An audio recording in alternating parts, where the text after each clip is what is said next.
Actually, I'm not sure. So now we've got through all of those announcements. We'll turn the time over to Doug for this, and I'll get to work with the other people out there. Just got a couple that looks like they're having some trouble getting in, and if you have any questions, you can type in the chat box. Just click on chat, and it'll bring up that window, and you can type a question in there, and we will do our best to answer that as we go through the day.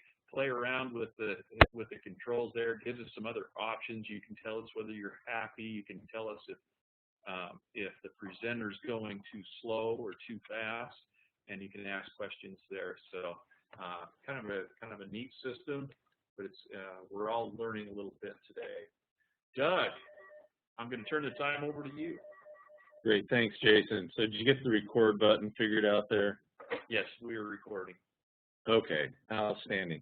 Appreciate Jason's intro there. It's really important because when we do these trainings, when we do the webinar for the management, it's intended to help you in multiple ways. You know, one, we want to help you understand your side of the issue as a supervisor, as a manager, but we also want you to, you know, get your guys out for the training when we come around and do the regional training.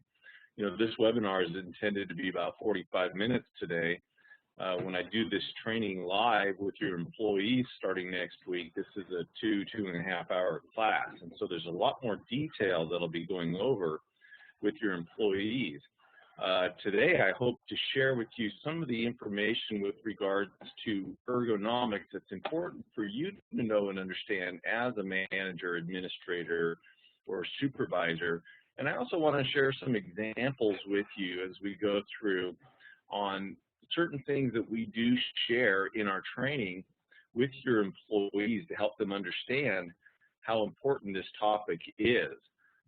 In reality, for me, at least in my experience, when you really understand how you get injured, what happens when you get injured, it's easier and facilitates you preventing having future injuries. When I know how a back injury occurs, I'm much more likely to be careful about how I use my back. So we use this word, we throw this out here, ergonomics. Also talk about musculoskeletal injuries along with this, because frequently that's what we're looking at when we talk about sprains and strains, repetitive motion injuries. A lot of these things, you know, are a result of the ergonomics of our work sites, of the processes that we're using. And so I'd like to ask you this question. I don't know if Jason's got this poll ready to launch. I've got the same thing on the slide here, but if you can launch this poll, just kind of curious what all of you think. You know, when we talk about ergonomics, what's involved in, you know, that topic of ergonomics? You know, is it the design and use of the tools that we have? Is it the design and configuration of the workspaces? Or is it the proper use of your body, you know, your body mechanics? Or, you know, is it how we store our supplies and materials around us that we need to access? Or is it possible that it's all of these? So I'm kind of curious what you think about that. Do we have that poll launched? Yes, we have. Oh, what happened? I lost the results. Oh, no. I can guess what the results are. Jason, you let me know if you find them. There we go. All right. We had 83% say E, all of the above. And what do we got on the other ones? 0, 0, 0, and 0. Oh, so we only had 83% respond. So you are absolutely right. All of the above. Every single one of you understood that. So ergonomics is kind of a broad topic. You know, it is the use of tools. It is how our workspaces are designed. It is how we use our bodies, how we lift, how we move things. And so this is a really broad topic. So there's a lot of things to talk about this. And of course, we're not going to get to all of that in detail definitely in this webinar. but we will talk about some of the things that we need to know and understand as managers. And gosh darn it, my screen did what Lance's was doing. I'm locked up. Yep. Lance, any suggestions? I think I have to close there we the go. poll out. There we go. Okay, so, we got to close the poll. So ergonomics, of course, is the study of people and their work, how their bodies, do the work that they're doing specifically. We say study of people, but really it has a lot to do with the mechanics and the physiology of our bodies. We have very specific characteristics of our bodies. If we think about our body as a tool that we use, it does certain things mechanically. And so we need to design our work so that it's compatible. We need to think about our tasks and the equipment and the environment that we're working in so that it fits our bodies. Lots of times we think about making the person, fit the job that they're doing. And in reality, we need to kind of think about that the other way around. How do we make the job fit the person?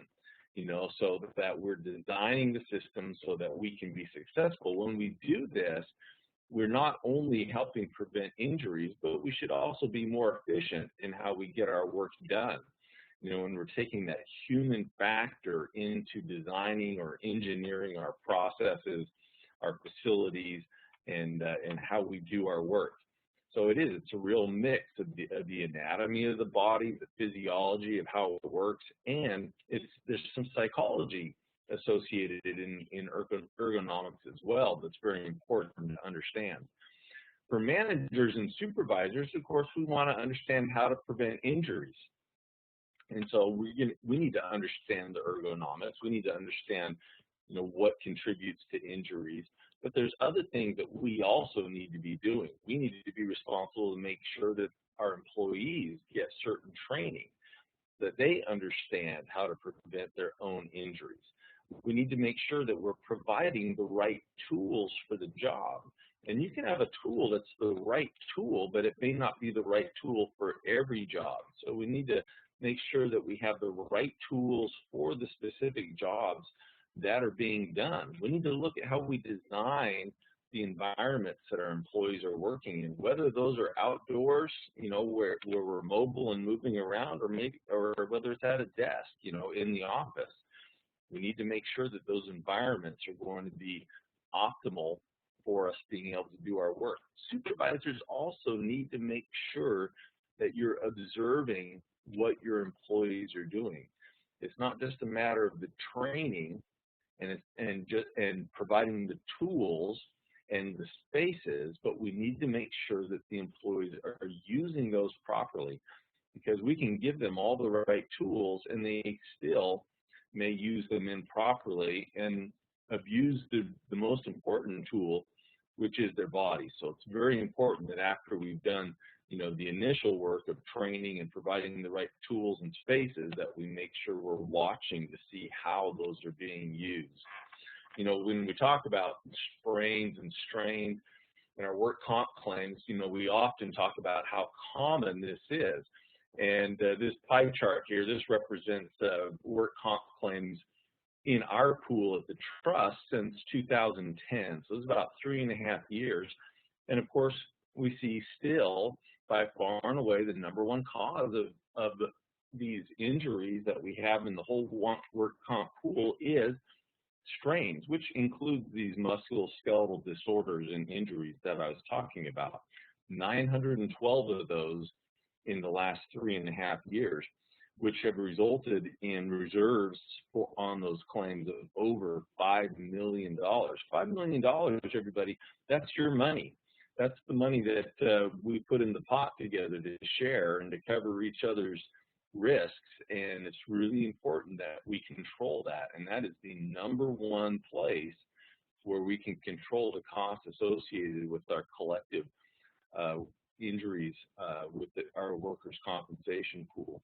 So just think about that. There's a lot of room for impact here. When we talk about musculoskeletal disorders, what we're talking about are injuries that involve or are associated with, the joints, the ligaments, the tendons, the muscles. And so we often see, slight sprains, slight tears in the muscle, slight tears in the tendons where the muscles connect to the bones and around the joints. The tendons move back and forth. The tendons are like your cables that, help move your digits and things. And so whenever you move your fingers, for example, you're moving tendons, and these tendons move through your hand. They move through, some of them move through that carpal tunnel we hear a lot about. And so as they move through there, they can create a lot of stress or friction on the sides of the carpal tunnel, against the nerves that come through that same space that they share as well.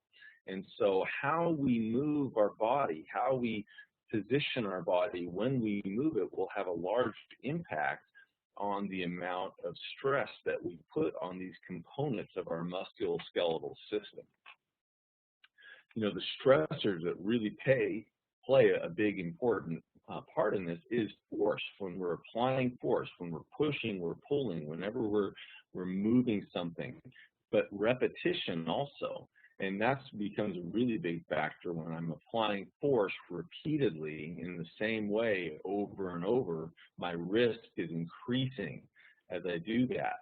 If you're in an awkward or a static posture, you're not moving, or you're in an unnatural position, you kind of have to hold that position, that increases our risks when it comes to musculoskeletal injuries. Vibrations also will cause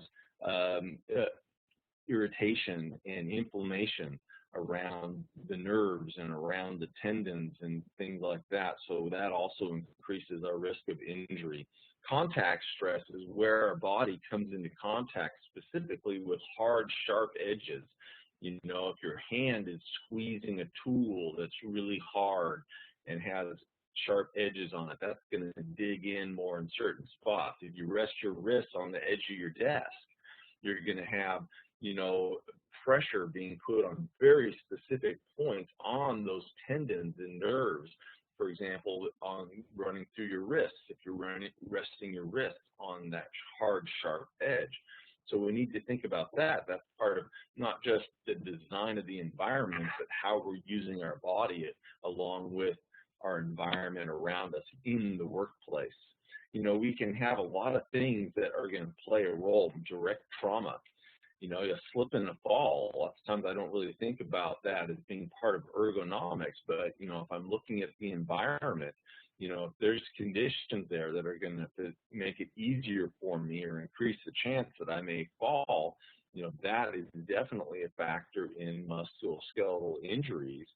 If I have a trauma, that repetition, how much force, how much weight, are we exerting, when we do these repetitive motions?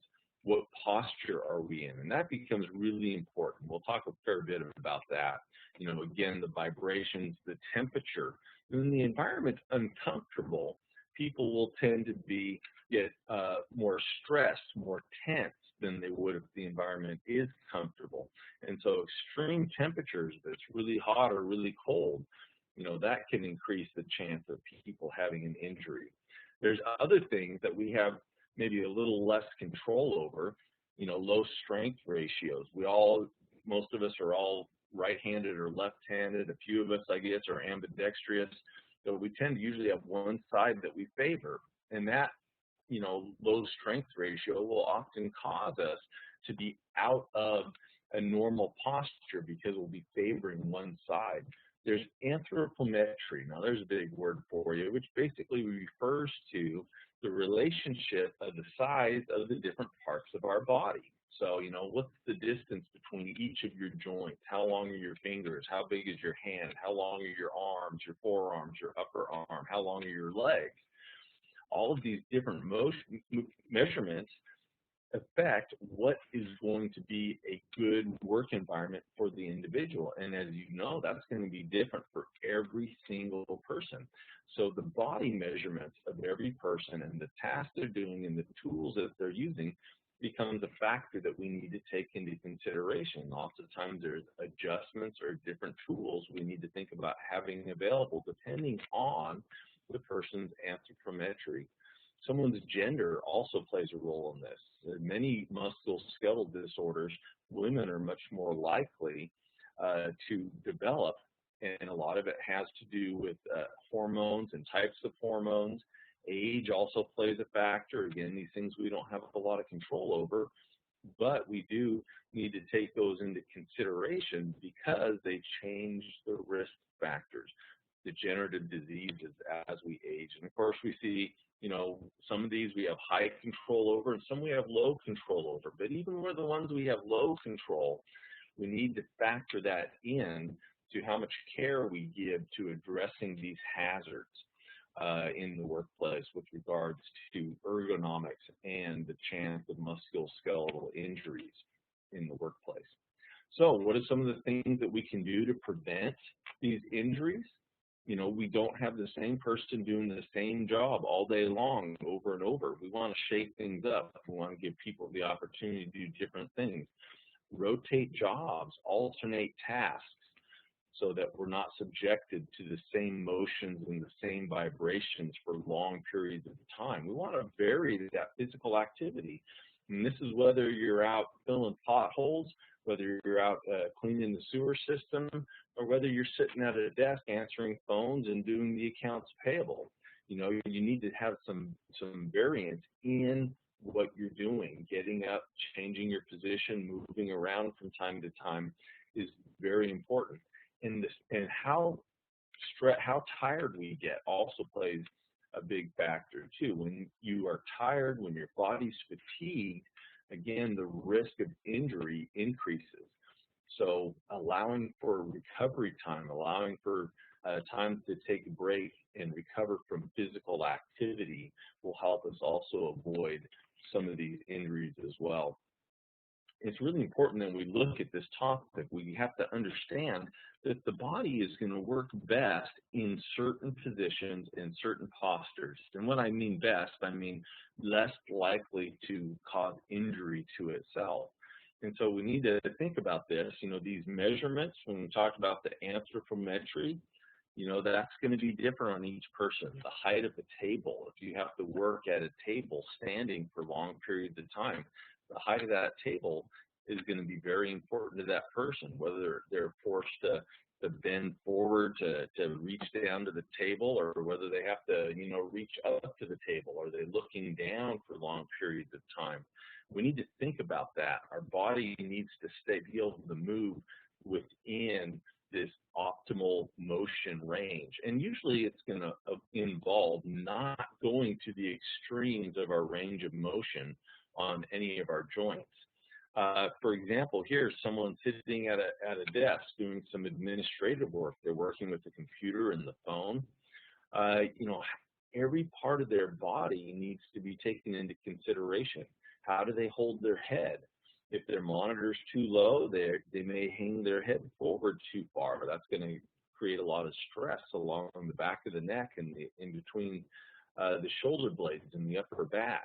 The posture of the shoulders, right down to the elbow and the wrists. And that's a real important one for someone doing this kind of work, is being able to keep those wrists fairly straight. We don't want to be bending that wrist up or down, especially as we move our fingers. Because remember, as we move our fingers and those ligaments are pulling through the carpal tunnel, that becomes an issue. If I bend my wrists all the way down or all the way up while I'm moving my fingers, those ligaments will create more contact stress inside that carpal tunnel, against the sides of the carpal tunnel, against the nerves in there, which will, add to the chance of getting a musculoskeletal injury such as the carpal tunnel syndrome. So it's important that we try and maintain what I like to call these neutral positions or neutral postures, where we try to keep our range of motion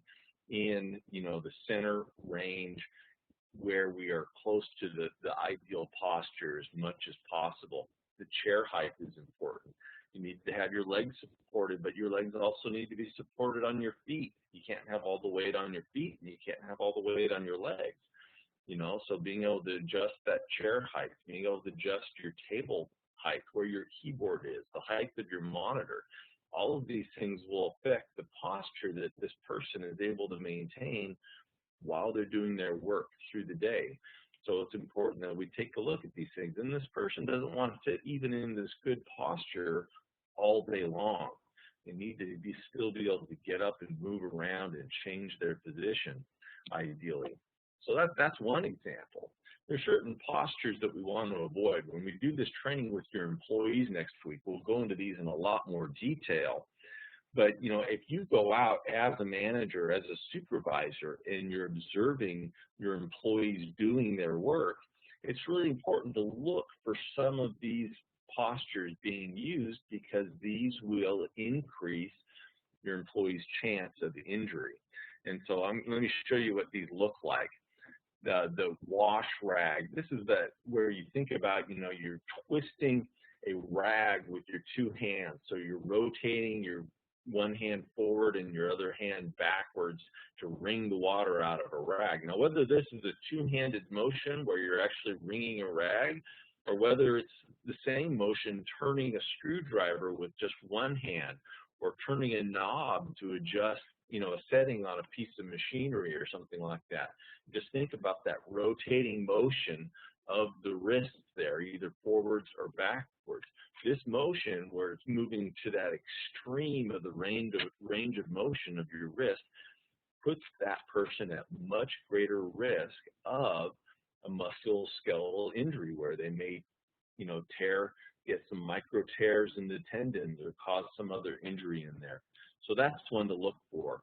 Also, when you get yourself in an uneven posture, if I'm using a tool with a pistol grip, for example, and I need to use it above chest level, that's going to force me to raise my elbow and my shoulder above my shoulder level. That gets my posture out. It's going to cause me to crane my head in probably to one side, to pull my shoulder in on one side high and low on the other side. Probably going to get my body won't be standing up straight. I'm going to be leaning to one side. So I get out of a natural neutral posture in order to be able to use this tool where I need to use it. A different tool that does the same thing with a different kind of grip will allow me to not have to get my body in this unnatural position. If I have to reach up for something with one side, again, I'm going to twist my body. I'm going to lean forward. My shoulders aren't going to be even. And maybe just doing that once isn't going to hurt me too much. But if I'm doing this repeatedly, or if I'm having to hold a position like this for a long period of time, that puts stresses on my musculoskeletal system that it's not exactly designed to do over long periods of time or with repetitive motions. The hungry head, they call this one, where you have to kind of bend over and crane your head around to see up underneath something that's below your head height. And if you think about it, the anthropometry comes into play here as well. Someone who is shorter, could probably look at this exact same task without having to bend their body around and crane their head around to see something. Someone who's tall is going to have to do this. And so we look for this position where someone has to lean their body off awkwardly to one side and twist their head around to one side and get up underneath something. That is not a natural posture. If you have to do that repeatedly and or for extended periods of time, that's going to create a lot of fatigue and increase the risk of an injury. This one is really clear. We think about just proper lifting, not bending at the waist. And lots of times, because of the waist, things are designed where we're working, you may have to bend at the waist to reach over a wall or into a barrel or something to reach things. And there's no option to bend your knees to get in there unless we find a tool or something that helps us collect what we're bending over to reach instead of bending at the waist. So that's another one to watch for if your people have to do that kind of a motion frequently, or if they choose to do that bending at the waist frequently. That's something we really need to address. Twisting is a really bad one. We've all heard this when we talk about lifting, but when you twist and you're carrying a load especially, you're putting that extra load on your spine, and then you're rotating your vertebrae slightly, and that puts a lot of pressure on your discs as those rotate, and this really results in a lot of injuries here. We tell employees they need to face, the load, and they need to turn with their feet. But it really seems that it's quicker and easier just to pivot, make that one motion, turning at the waist to grab something and then twist and set it down on the other side. And moving my feet requires a lot more motion, so it seems like more work. But in reality, I'm putting my body under much more stress to do that twisting than it is if I use my feet to make little motions and keep my body in a straight, natural posture. Horizontal distances, the farther out you have to reach for something, we all know that increases the stress that it puts on your body. This is the principle of leverage. When I hold something far away from me, then that becomes much heavier for me. It's going to put a lot more stress on my frame when I have to hold something far away from me, whether it's to pick it up or to empty it out. And so look for these situations where people are having to hold things out away from their body. We want whenever we have to carry or hold the load, it needs to be up close to our body. We shouldn't be reaching out to pick things up or to empty things. We also want to think about vibrations. We've mentioned this already, but there's lots of ways to deal with the vibration, the design of the tool, the design of the grip on the tool, the PPE that we use to hold the tool. All these things can reduce vibrations to the body. And of course, the big one is, how long do we expose ourselves to the vibration? If I'm going to be using a tool that requires me to hold on to this vibrating tool for a long period of time, I need to make sure that I take frequent breaks, or even better, rotate that task out to somebody else so the same person isn't being exposed to that same vibration all day long. Contact stress, I mentioned this, but look around in your work areas. Where are there places where it's really common to have your body come into contact with hard, sharp corners, especially where it's the same part of your body going to be touching that same type of surface repeatedly? Tools are the same way. I mentioned the handles on a tool. You have one tool with a hard handle that has sharp edges on it, and when I squeeze that, those edges are going to dig into just very specific points on my fingers and on my hand, whereas another tool with larger, rounded, padded handle is going to distribute that pressure more evenly around the surface where I'm squeezing that tool, and be much less likely to result in an injury over time.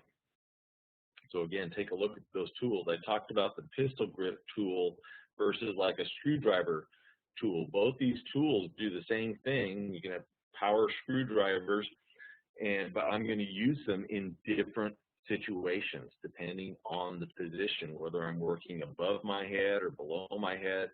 I want to make sure that I can hold that tool with my wrist straight and not have to crane my arm up over my shoulder in order to use that tool inappropriately. Using either one of these tools in the opposite situation is going to cause us to have to bend our wrist towards the outer edge of its range of motion, which increases the risk of an injury. When we do these trainings, we spend a bit of time talking about back injuries, because that is one of the big causes of our injuries in the workplace, our back injuries. But they go right along with all of these musculoskeletal disorders that we're talking about. The thing that's really important to understand is that when we're young, these things don't impact us so much. We'll go right along and we can work all day long doing things, in an improper fashion, and it doesn't seem to bother us too much. But then a few years down the road, it does, because the damage that we impose upon our body, this magnificent tool that we have, as we go through the years, that damage accumulates. It's not like it just kind of goes away. And so if I've been using my back inappropriately for years, maybe when I'm in my 20s, it's okay. When I get into my late 20s, maybe I start to feel kind of a constant nagging backache. that's always there that I kind of ignore, and then I get into my mid-30s and all of a sudden I am having back surgery, which the average age for someone having their first back surgery is 35 to 40 years old. And that usually occurs because we've been doing something inappropriate for a long period of time. It's not just one thing that we did. You know, maybe it was the last thing that we did that was the straw that broke the camel's back, but what happened is we've been accumulating this damage over years, and then it goes a little bit too far. So we really need to think about that. Young people have a great opportunity to learn good habits and have good lifelong health and be free of a lot of pain. And even, you know, those of us that have been around a little bit longer, by changing our habits, we can get rid of a lot of the pain that we've had in the past, and again, control the chance that we're going to have a more serious injury down the road. Some things I like to make sure that people understand, and these are some examples. You know, it's good for you to understand this, and I'll go into this in a lot more detail when I meet with people in person the next couple of weeks. But how does the spine work? I mean, this is where a lot of these injuries come from, and this is a tool that I use my whole life. I need to understand how this tool works so that I make sure it can last as long as possible. The spine, it supports our frame. It makes it so we can lift things. It makes it so we can move around. It's a fantastic structural part of our body. We couldn't live without the spine. And it's not just because of the structural support that the spine provides for us, but we also have to think about the nervous system, because that spinal column goes from our brain down to, and the nerves go out to every part of our body. And the spine is also the conduit that takes those signals and houses those nerves all the way down to where they go out to our individual parts of our body. So what happens when I hurt my back frequently, it's not so much that I'm injured because of something mechanical that I've done to my back. I'm injured because something is impinging on those nerves that are coming out of my spine. And so that's where we get into a lot of danger. Sometimes it just creates a lot of pain. Sometimes it can actually cause a debilitation, a paralysis. It can even cause death if the wrong nerve is affected there coming down through your spine. So it's really important that we understand what we're doing as we use our spine. You know, our vertebrae are cushioned by these discs in between each vertebrae. And some things that happen here just are results of age. Some of these things can be better controlled through exercise, through good diet, but you may have discs that get thin over time, or degenerative disc disease. Sometimes those things may not be things we have a lot of control over. You know, our osteoarthritic conditions, where, you know, the bones will get these spurs that can cause a lot of pain and restrict our range of motion. Again, those things can be more difficult to control over time, but through exercise and good diet, we can help prolong this. Where we really abuse our back and where we really see a lot of these injuries happen because of how we use our back is with these bulging discs. You see there in the middle a bulging disc and a herniated disc. And it's important to understand what we do. Whenever we bend forward, we put pressure on the front part of that disc, and the soft material in the inside of the disc gets pushed to the back. And over time of abusing our back that way, eventually it will start to bulge out at the back, or even herniate where it pops out there at the back. And the problem here is right where that herniation occurs is where our nerves are coming out of our spinal column. And so that herniation impinges a nerve. Then you feel a numbness, a tingling, a burning, or maybe even paralysis because that nerve is getting pinched off. And you may feel the pain in your shoulder, in your arms, in your hands, in your feet, in your legs, in your hips.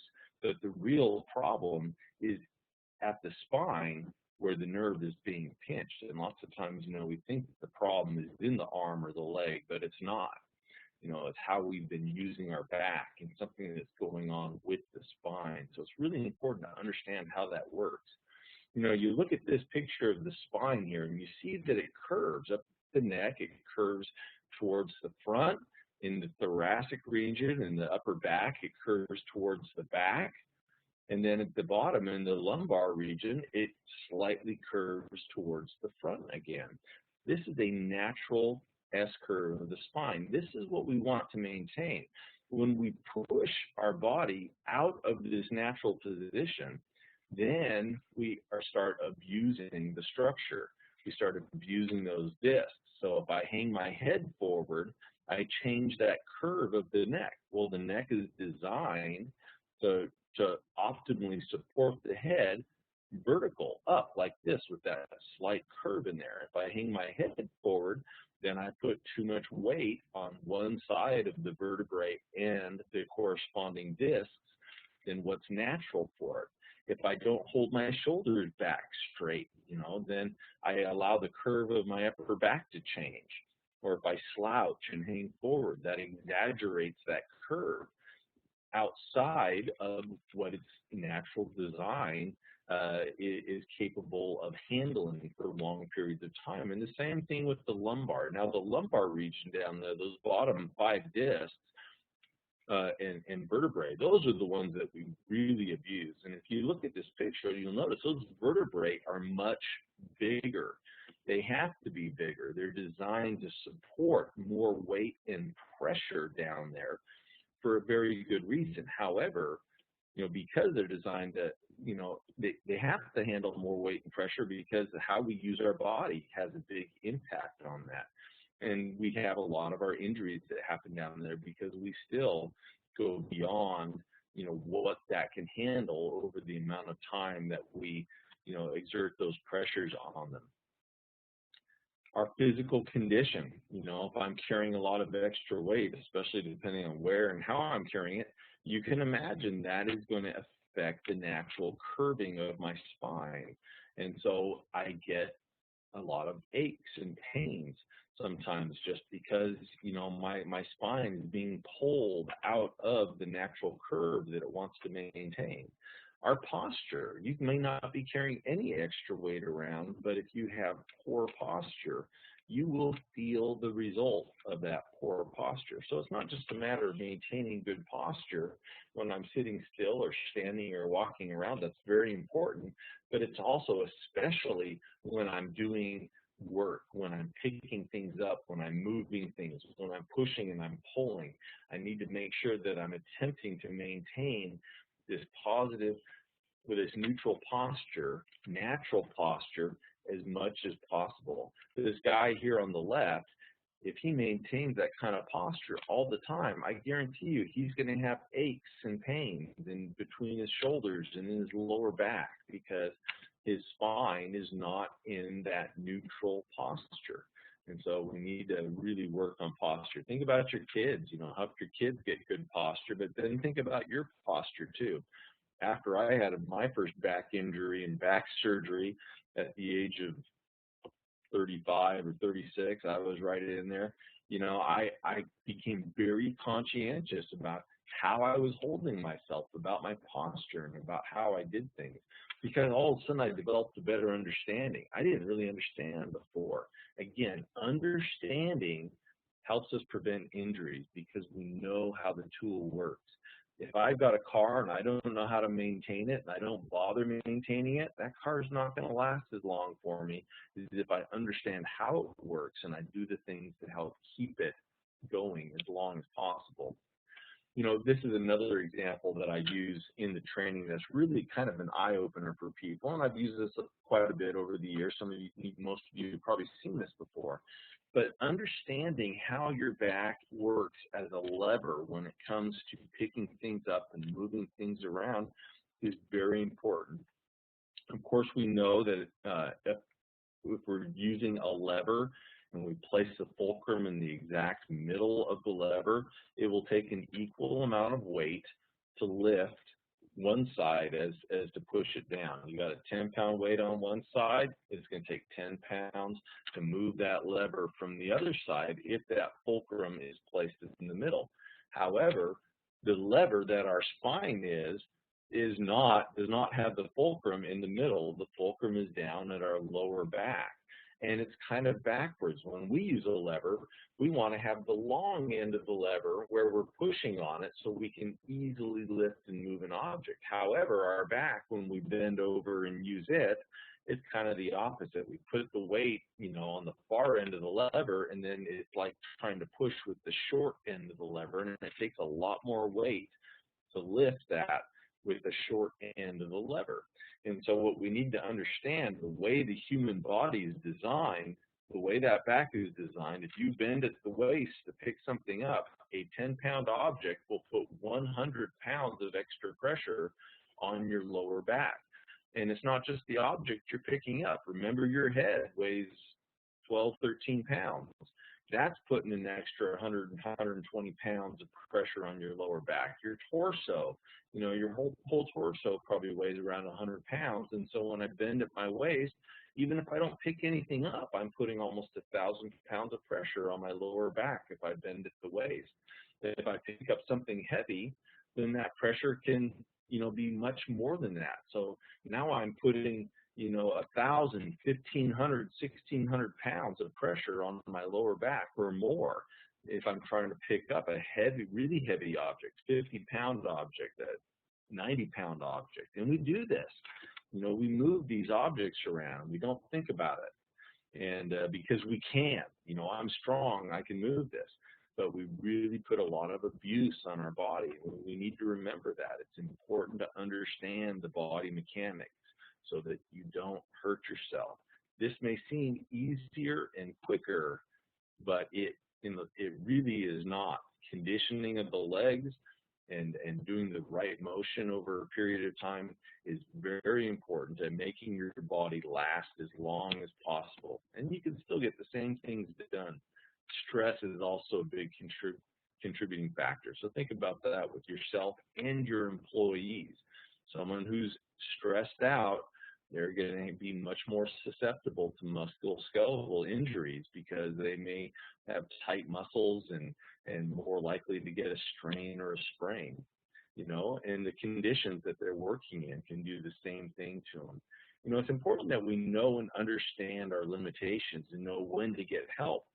As an administrator, as a manager and a supervisor, we need to be able to make determinations. What are tasks that people should not do by themselves? A lot of organizations I've worked for have had lifting limits, whether it was 50, 70, 100 pounds. It really kind of depends on what's going on in your organization. If I have to lift an object, if I have to lift a 90-pound object, but I only have to do it once a day, that might be okay. I might be able to manage that one. But if I have to do it multiple times a day, then 90 pounds is probably going to be too much, or 70, or 50. If I have to do something repetitively over and over and over, 25 pounds might be too much. And so you got to look at the tasks and the operations that we're doing, how much force is required to do those, and how often they have to be repeated, so that we can determine, what tasks employees can do on their own and what tasks we need to require them to get help with when they're going to do them. You don't want people out there trying to unload a pallet of 90-pound sacks of concrete all by themselves. That's not a good idea. And so we need to identify those and know our limitations. Mechanical assist devices, there's a tool for everything out there. And a lot of these activities that we do manually can actually be done with a tool. And by using the right tool, we save ourselves. And it's not that we're not working hard, we're just working hard and smart instead of working hard and maybe getting hurt.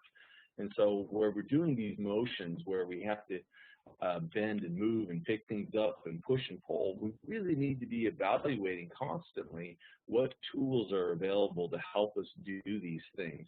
I saw a claim come in just this morning that talked about an employee trying to pull a stop sign out. They were replacing a stop sign, and so the employee was trying to pull the signpost up out of the ground, and so all by himself, he grabs a hold of this post, and he just starts jerking it back and forth and wiggling it and trying to pull it up, and he wound up hurting his shoulder. Should he have help trying to do that? Is there a tool that can help extract that pole from the ground? That's really what we need to be looking at, instead of just always jumping in and trying to, muscle our way through everything. We need to make sure we're doing this smart, because an injury is going to have a long-term impact, on that person's health and well-being, and what kind of work they can do in the long run as well. And we want to maintain that and be able to have that person have their body usable, for their whole life. So kind of to wrap up, there's 13 principles of ergonomics, which are important to remember and understand. Warming up before physical activities. Athletes do it, and it's important that we do it too. I was talking to one of our police chiefs recently, and I was saying, do you do any kind of a warm-up activity before you do training that's involving physical activity?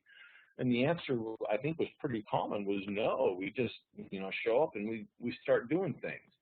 And, we really need to get our body warmed up. If we warm up our muscles before we go to work, we're less likely to injure them. If we stretch, if we have a stretching program, which I'll go into stretches a lot more detail in the class next week also, when you do light stretching before you go to work, you introduce your ligaments and your tendons and your joints and your muscles to their range of motion before we start working. That helps prevent them from getting injured.